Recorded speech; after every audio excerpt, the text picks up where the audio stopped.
Welcome to the Junior Golf Podcast, a podcast dedicated to helping parents and juniors navigate through the journey of junior golf. From fitness to mental coaching, we cover it all on this podcast. Here's your host, Ro Thompson. Thank you.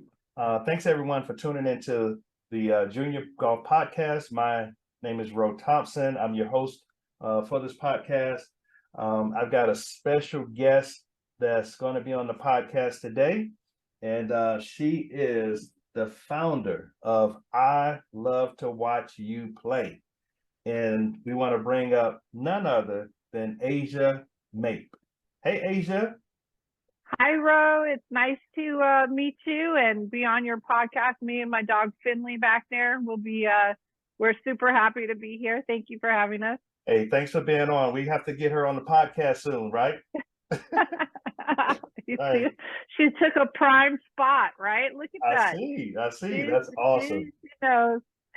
Well, good. Well, thank you so much for agreeing to do the podcast. And, you know, of course, our good friend, Mark, and, you know, he gave us a great introduction. And I always like to thank Mark for all his great introductions to people all across the country. So before we get into, you know, I love to watch you play and the website and the blog and the whole nine, tell us a little bit about yourself, Asia. So, you know, I started playing sports from a really young age. I have two older brothers, and, you know, just trying to keep up with them and running around the streets of Detroit and then Washington, D.C. area. And really, you know, I think they were sort of my inspiration for being good at sports. I really did want to compete with them, play with them. I wanted to be included in all their games. And so, you know, that's kind of how it started. And I found I was pretty good at basketball and spent a lot of time out the outdoor courts, just sort of working on my game, playing against whoever would show up, and really loved sports. I fell in love with it. And, you know, for college, I was thinking about going into journalism and giving up sports, but I ended up going to play college basketball just at Coastal Carolina. It's a small Division I school in the South.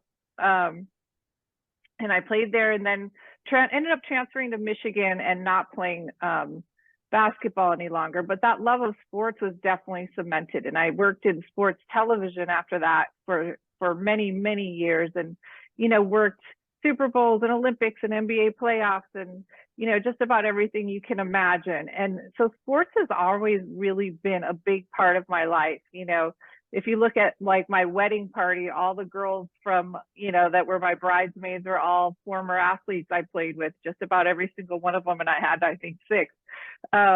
You know, it's been my career. It's been pretty much everything. And I've gotten so much from it. And so I really love it. And eventually I started having my own kids, and a friend of mine approached me at the time and said, let's do something for you sports parents. It's kind of crazy and a little out of control. And, right, you know, I don't know, we could create some content around it. And so we really started it just as a passion project.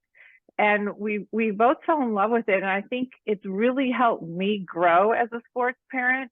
I think I had a lot to learn. You know, I was very competitive. I kind of had grown up, you know, producing and interviewing and talking to all these amazing athletes and being on the sidelines for all these, you know, incredible events. And it really didn't have a great perspective of what it took to really raise athletes of my own. And so, whereas it's been helpful for parents, and that's why I do it, and what I love about it, it's also been really helpful for myself.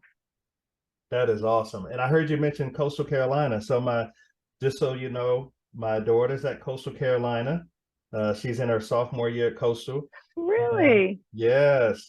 And my son, you know, he's the junior golfer. He's the reason I started the podcast. He wants to play golf at Coastal Carolina. So that's one of his goals. Well, Myrtle Beach is the golf capital of the world, right? Is that still true? It was when I was there. Yes. Yeah, they have over 100 courses in the Myrtle Beach area. Wow. Yeah. Well, good. That's amazing. What a small world. Coastal was a great experience for me. So it's exciting that maybe he'll end up there with your daughter. That's cool. Yeah, you never know. She's a sophomore, so and he's a sophomore in high school, so they may just Oh, miss each other. it won't cross. Well, okay. Right. All Right. right. But yeah, Grad school. Myrtle Beach is a great area. We love Myrtle Beach, and we'll be down there in a few weeks. Hanging out with my daughter, playing golf, and doing whatever else comes up. While we're there. So Nice. yes, yes. So tell us why you chose to start the blog and the website. I love to watch you play. So the name came from John O'Sullivan. I don't know if you've heard of him. He is like a big time player in the youth sports world, and he had done a TED talk. And in the TED talk, he talks about, his website is Changing the Game Project. In the TED talk, he speaks about, a study that was done, and it wasn't his study, but he kind of goes through it in this TED talk. And it was the only thing that kids really want to hear from their parents is that I love to watch you play. And so, we decided to call our website and name it after that because it just made so much sense. I mean, a lot of people at the time were like, you can't call a website by a huge long name and whatever. But you know what? I think Right. people get it. The point is really obvious, and it stuck. And so really that's what it's all about. It's helping parents kind of go back to the roots of why kids should play sports. Right. I think we often get caught up a lot of times, and everyone has their own sort of poison, right? Of what makes them crazy. Some people it's yelling and screaming at the refs. Some it's, Right. more personal with their kids. And but I think we all kind of lose our way a little bit in youth sports. It really sort of brings out the worst in parents, and it's supposed to bring out the best, right?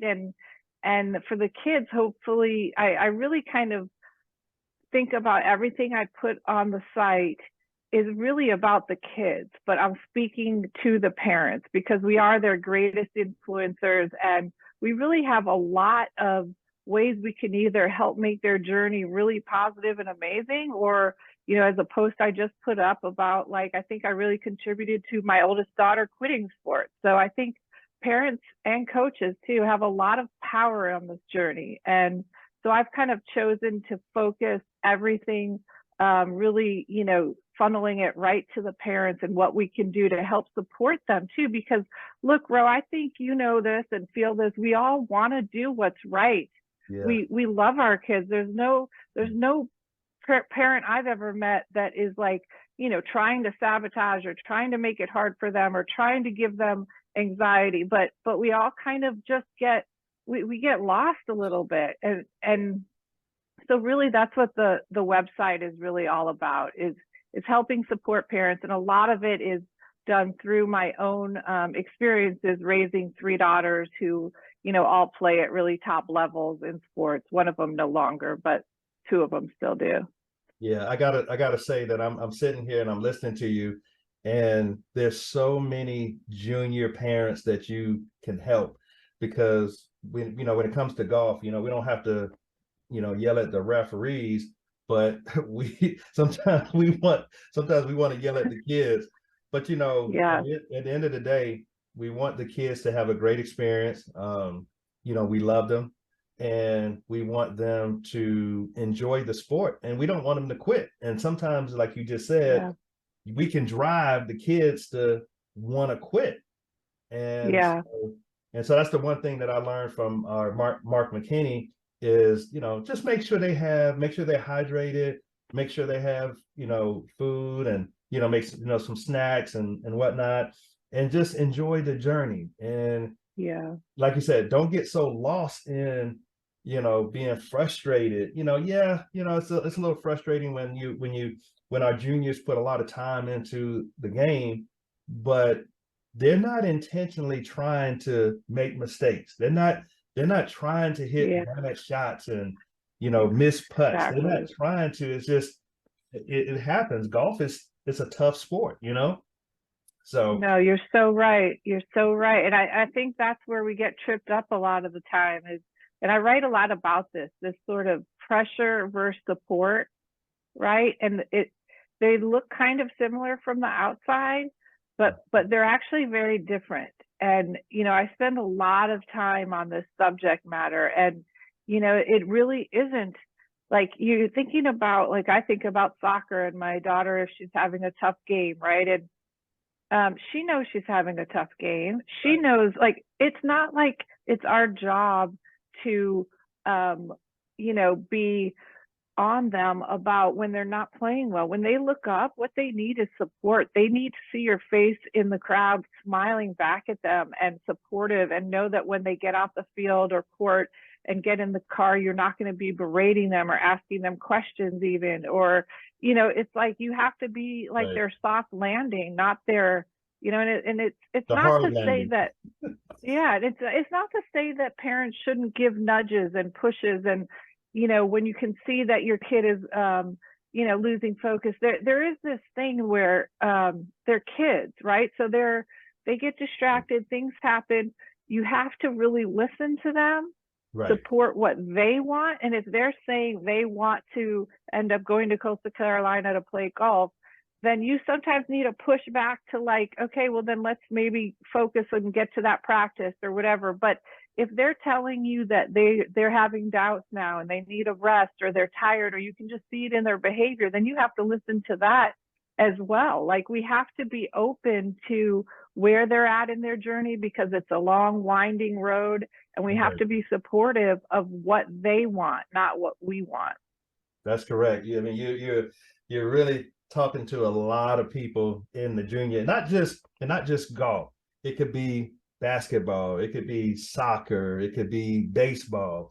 Because again, at the end of the day, we want our kids to win, and when they don't win, we're a little disappointed. But we have to, as parents, and you can probably add to this, we have to contain ourselves. We have to, you know, control our anger, and, you know, like you said, be happy, smile when they, because see, here's the thing that my wife taught me. She said, when John hits a bad shot, he's going to look directly at you to see what reaction you have on your face. So what I've learned to do is I just learned to stay 250 yards down the fairway. That way he won't even see my face. You know, I can just, you know, walk, take me a couple of deep breaths, and, you know. Well, that's smart. It's all about finding what works for you, right? Like, I wrote an article about one time, my mom was visiting, and she was older, and so she couldn't really sit in the sun next to the field on the soccer sideline. So we were kind of off and behind a tree in some shade, and watching the game from that perspective, where, like, you're not hearing the parents yell, you're not hearing people scream at the refs. There wasn't that, oh my God, my daughter just messed up and everyone's upset at her. It really took all that energy away. And for a while, that's how I watched games, because I don't think I was in a point where I could be a good smiling face on the sideline, right? Like, so you're doing that. It was kind of like me doing that. And it's smart to know what you need to do to be that supportive parent. And I'd say, like, for those that, like, do want to be right there and whatever, I don't think that, like, as parents, it seems like almost unrealistic to expect that someone's going to play poorly or hit a bad shot and you'll be like, yay, like, oh, that's... Inside, you might be feeling like, you have to be real, right? Like, inside, you might be frustrated with how they're playing. You might not be, like, super happy. But I think the key is really to have some space between the reaction and what happens. So now what I do is I'm sitting in the stands, and if there's something that, if we're having a bad game and that my daughter's not playing well, you know, I see it for what it is. I can kind of take a step back, so that I can have appropriate reactions. It's not that I'm not feeling frustrated. It's just that I know I'm now understanding, you know, what that does and the detriment that it does, so that I can step back, collect, and I'm talking about within seconds. See the thought, see the feeling, then just be okay, because I know it's the right thing to do. That's right. Well, I can't wait till you share your blog and website information. I had a chance to go to it, and I saw a lot of good material that we as parents could really utilize to help us through this journey, because some of us, based on where our children are, whether it's elementary school or middle school, or high school, the journey goes by like that. And so it really, ends in a flicker, and you want to just be able to enjoy the journey, and you want the kids to be happy. You want to be happy because it can give you that healthy relationship between the parents and the junior kids. So Yeah. Anything you want to add to that? Yeah, well, there's that kind of brings up one other point that I don't think we've really hit on yet. We've been talking about like having a bad experience and the kid quitting and feeling bad. But Right. the other thing that I really found firsthand too was when a parent is not handling the sports well, it can cause a lot of friction between the child and the parent. And it's so unnecessary, right? Like you said, it should be something that bonds us and that we are excited to like talk about and do together and whatever. But too often, and it happened with my oldest, it became such a source of friction that there were like a lot of troubles within our relationship. And I think a lot of it had to do with sports. Gotcha. And so like you're talking about enjoying the journey and it goes by so fast. Not only will you end that journey fast, but your relationship can suffer from it. So it's really important to kind of, take in a lot of these ideas about how to be a good sports parent, because I don't think it comes natural to a lot of people. Yeah, this is going to be good for some parents out there. So talk us through, I know we're going to give the blog and the website out, but talk us through the website. Like when we go, how do we navigate? What are some good areas to go into? Yeah. Yes. That's a great question. So when you log on to ilovetowatchyouplay.com, you'll see at the top is like just most recent blog posts. Gotcha. And so sometimes, you can just get caught up in something that catches your eye. But if you're looking for something specific, there's a search bar, and we have hundreds of articles on everything ranging from like how to help performance to confidence, mindset, to sleep, to coaches and dealing with bad coaches and dealing with great coaches and how to be coachable. Like there's something on every topic. So you can either search it, or if you go down a little bit more halfway through the website homepage, we break it off into categories. So there's like performance, mindset, parenting, productivity, and one other one I can't think of. But so if you need a little more help or you're just interested in sort of a category, you can click on that, and that'll bring up a lot of articles in that department or in that area. I wanted to say, when I went to the website, I want to put a plug in for golf. I didn't see golf on the website. Oh, really? We don't have golf? Well, I will check that. Let me write that. I'm gonna put it in my notes. Yes. But maybe so. I mean, maybe I just didn't go into the right area, but I hope you're wrong, but I will double check. Yeah. Check it out when you get a chance. I know we have articles about golf, but I don't know. I'll make sure we have a category. Yeah. I didn't know if you had like different sports sections or whatnot, but we do. You can type in a sport name and it should come up with articles under that. Yeah. Okay. All right. I'll look at that. So now describe, you talked a little bit about earlier about your experience with your oldest daughter, but talk a little bit about your experience as a parent, having athletes as children, because you have 3, right? I have 3. Yeah. Right. So go ahead. Yeah. Talk about the different, the difference. Mm-hmm. Yeah. Well, I mean, I have a sophomore in college now. So she was a water polo player, and she's the one that I've been writing a lot about lately, just because she, really fell out of love with the sport, and it took a mental toll on her. I think it took a physical toll on her. It took a toll on our relationship. And so, I've asked her blessing, of course, to talk about all of this, but like, I learned a lot from parenting her, and a lot from my mistakes with her, and we speak freely about it. And we're still working through some of the stuff around sports. And I was not an awful parent. I'm not like crazy. I don't think I was like crazy. I'm not a screamer, whatever.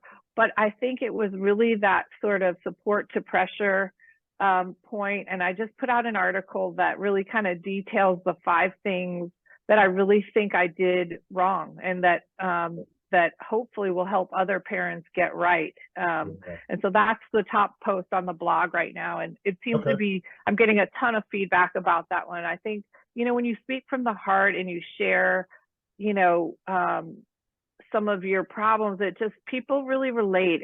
And I think that article has really already hopefully helped some people, or at least that's the feedback that I've been hearing. But it also helped in how I'm raising my other two daughters. And I am by no means perfect, right? Like even even with going through that, I'm making mistakes all the time. And like I said, it's, every game is a practice in my patience, and a practice in being present, and a practice in, it's a practice there. Like there is no like, oh, I'm here, it's always sort of something I'm balancing and working on. And I think one of the main things, and my second daughter is about to go play soccer at Ohio State.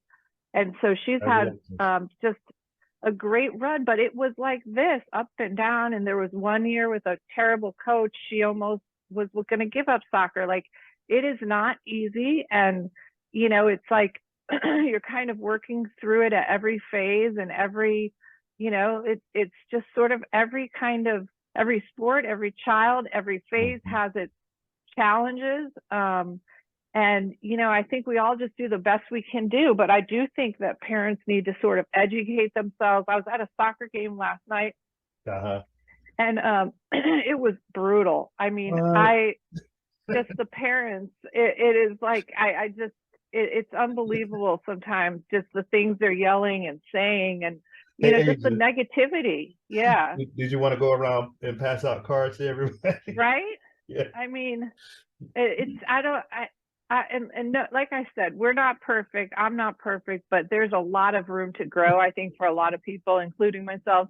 But my youngest, she's a freshman in high school, and she's a volleyball player. Okay. And really, really talented and skilled. And so we're gonna see, she's doing her thing and finding her way. And I'm trying to help her figure out. And I think I guess if I had to say one piece of advice across all three that's like extremely important, is to keep talking to them about what their goals are. Right. Okay. Not what your goals are, but what their goals are. Not just so that you keep straight on what their goals are, but their goals change. Okay. So like for my oldest, she was saying, oh, I want to play in college, I want to do this. So every, a lot of our interactions and our like sort of, talking and planning was based around that. Okay, well, you should go to this camp, you should do this. But at some point she changed, but we never really discussed it. You know what I mean? And so like, I feel like parents, we want to be supportive. If my youngest decides she wants to go into horseback riding or something, then I'm going to be all in on helping her with that. It's like, we want to be supportive and helpful in whatever they do. But I think sometimes when their goals change, they don't feel comfortable talking to their parents. And I'm not saying mine, maybe, but everybody's. I've seen a few posts on this that blew my mind, where there's one in particular in Instagram, a kid put on there that it was actually silly and fun. He was saying his dad was telling him he couldn't quit sports or something. He had thousands of comments from other kids, and they weren't kidding. And it was like, I'm so sad. My mom won't let me quit. My dad is forcing me, my this, my that. I think kids feel really trapped by our expectations and what we're bringing to their sports. And so I think if you're trying to find that line between helping to support them and not pressuring them, it's just super important to keep reevaluating and talking to them about what they want, and making sure you're giving them the space to be honest about it, right? If your kid Ro knows that all you care about is he gets to Coastal Carolina and can start this path on, how easy do you think that will be of a conversation for him to have to tell you he doesn't want to play a year or whatever? Not easy, right? Yeah, so somehow you have to make space so that they feel comfortable and confident. And I think it's in the day-to-day interactions about stuff. And I really went from one extreme to the other. And now it's like, if my daughter wants to take a day off or this, I'm like, yes. And you know what's funny? With the more you kind of loosen up, the more it becomes their own journey and they actually get ownership over it. And then what I've seen and experienced, and from what my friends have said too, then they actually really start sort of exploding in it on their own right. Right. But when it's your path and your journey, it's a struggle, and it's Pressure. usually not going to end well. Yeah. Yeah, that's that pressure. So let me ask you this: what's been your all-time favorite piece of advice as you built this website and built the blog? What's been your like favorite all-time piece of advice? Wow, that's a great question. I know this is probably, a little obvious, but, really just tell them you love to watch them play, right? Yeah. Like there's not much more else. It sort of encompasses a lot of stuff, but it's really simple, right? We're there to love them and support them, and not give them advice, and not berate them when things didn't go well and whatever. Just love them and tell them you love to watch them play. Yeah, that's something that my wife says a lot. She always tells my son, I love to come watch you play. I'm the opposite, but she's like the one that you balance each other. Yeah, we balance each other, because she'll she said, I just want to go to make sure he is hydrated and make sure he's Exactly. snacks and fruit, and I just want to and she's always been that way, and I'm the one that's bad shot. Yeah. Walk off pouting. I've been guilty of that before, but I've got to say I've gotten better. Good. And a lot of my guests have helped me through this journey of just trying to stay calm, and one of the things I realized too, Asia, is that I can't play as good as my son. And so that helps with containing my frustration. Yes. Just think about it. Can you play as good? Right. Can you play Right. volleyball as good as your daughter? Can you play water polo as good as your daughter? Can you play soccer as good as your daughter? And that just not even close. Chill out. because you aren't that good either. So, that's kind of gonna help me with that frustration. That's so smart. And it reminds me of another piece of advice that I have experienced and thought that I think would be good to share too, which is, so we're watching them play, right? And we used to really get on my oldest about effort. Oh my God, just right. That's the only thing you control. Effort. Right. And I that was your sometimes thing. not be, but you know what? If you think about like your workout and you're going to work, you're going to go on the gym, the Peloton, whatever, your effort is all over the place, right? It depends on what you ate, how you slept, did you have a fight with your wife, is work hard right now, what's going on mentally. Sometimes it's there for you, and sometimes it's just not. Like right. I can be just not have it. And then you throw in there these kids that are going through puberty, that have drama at school, have all this homework, they're doing all this stuff. And it's like the expectation that they're going to be giving this 100% effort. I mean, they're doing the best they can usually, right? No one wants to go out there and not do the best they can. So kind of to your point, not only can we not like play as good as them, but we also have to have like some grace when we're watching them not play well, and think about what else is going on with them right now. And I think if parents really thought about that a little bit more, they'd have a little bit more grace around it. That's exactly right. That's so true. I had the president of our South Carolina Junior Golf Association on my podcast, and he said, Ro, the kids aren't intentionally trying to make mistakes. They're not purposely trying to do bad. It's just, it's one of those things, and we can't expect the kids to be perfect, Right. So we just have to calm down, stay cool, and just understand that they are going to make some mistakes. That's right. Now, what are some of your fondest memories of sports with your kids? You're from your oldest to your youngest. What besides wanting them to play good, what's been like some of your favorite times traveling with them, or going to watch them play? What's been your favorite parts of that journey? Yeah. I think it's just the time that you get alone with them. Right. You know, we did a lot of splitting up duties when they were younger, and even now, you know, there's that time in the car.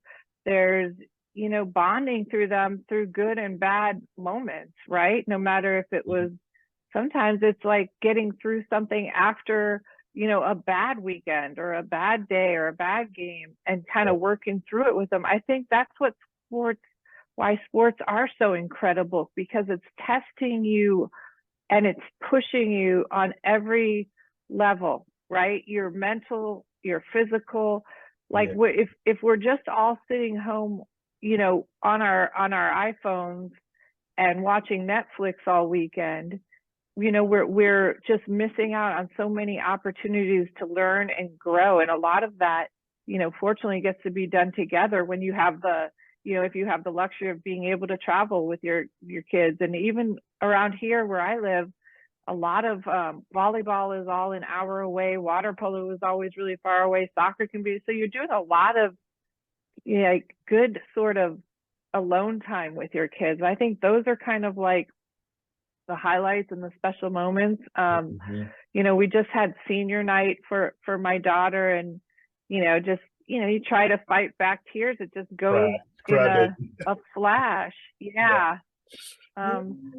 It really does. I mean, I think if there's one memory that stands out for me, and I think it's because a friend of mine snapped a picture, and it wasn't my kid, but we were playing in the state champion, or state, they call it state tournament or something for club soccer. And we had a really good high level team, and we just did not play well. We lost. And, you know, they're at this point, they're like 14-year-old girls, and there's a lot of tears being shed, and parents are pissed on the sideline. And my friend sitting next to me and I look up, and one girl puts out, as they're walking off the field, this is like right after the game, puts out her hand to a teammate, and they're just holding hands and walking to the bench. And she snapped a picture of it. And so I kind of have that ingrained. But, you know, that's what it's all about. There were warriors out there fighting, and they lost, they came up short, but like, you know, you're supporting each other, and the friendships you make through it all. I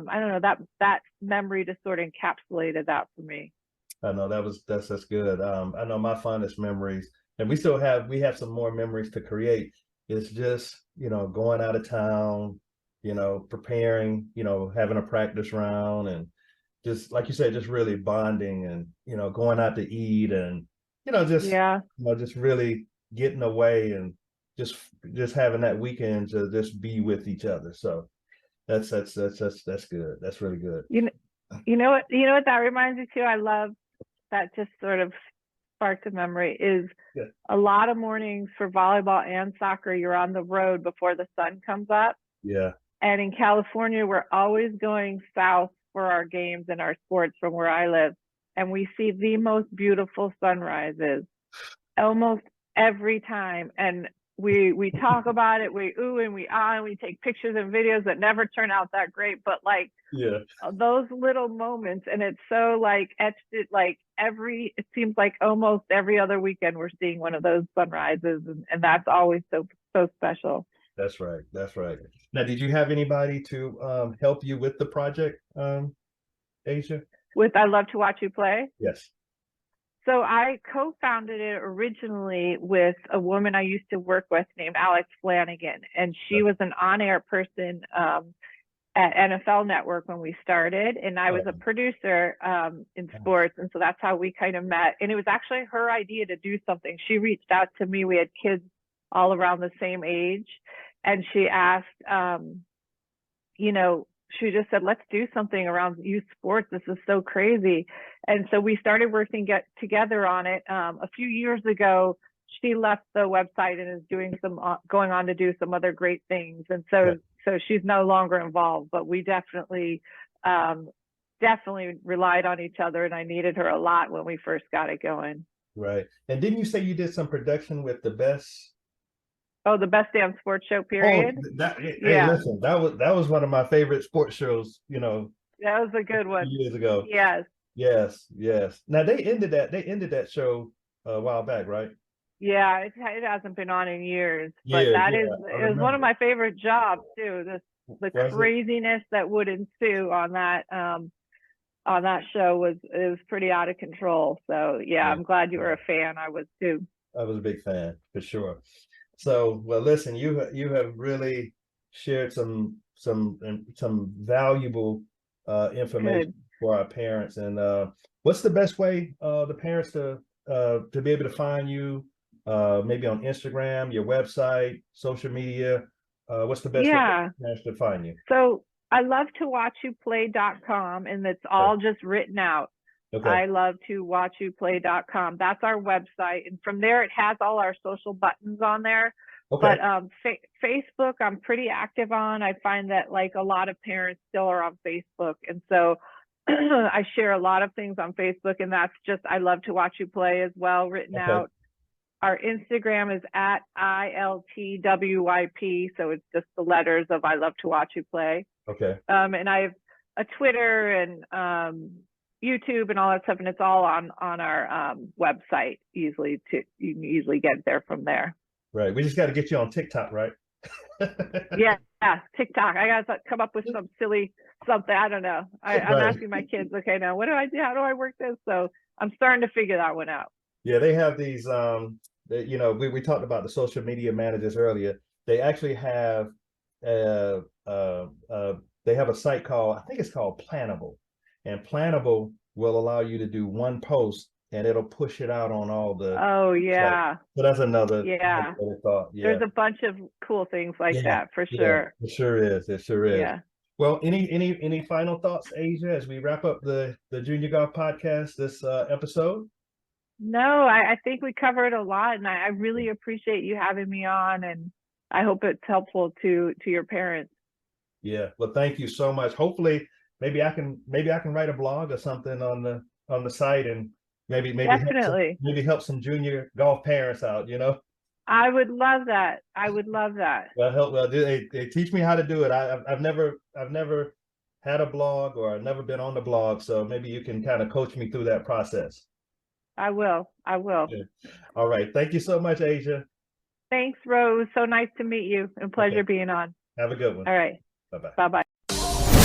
Thank you for listening to the Junior Golf Podcast. You can follow us on Facebook, YouTube, Instagram, and TikTok. We hope you enjoyed this new episode, and if you did, please leave us a review on Apple Podcasts and Spotify. Please share this episode with others who may be interested in this topic. Also, feel free to let us know what topics you'd like to see covered in future episodes. Get in touch in the comments or on any of our social media networks. See you next week for a new episode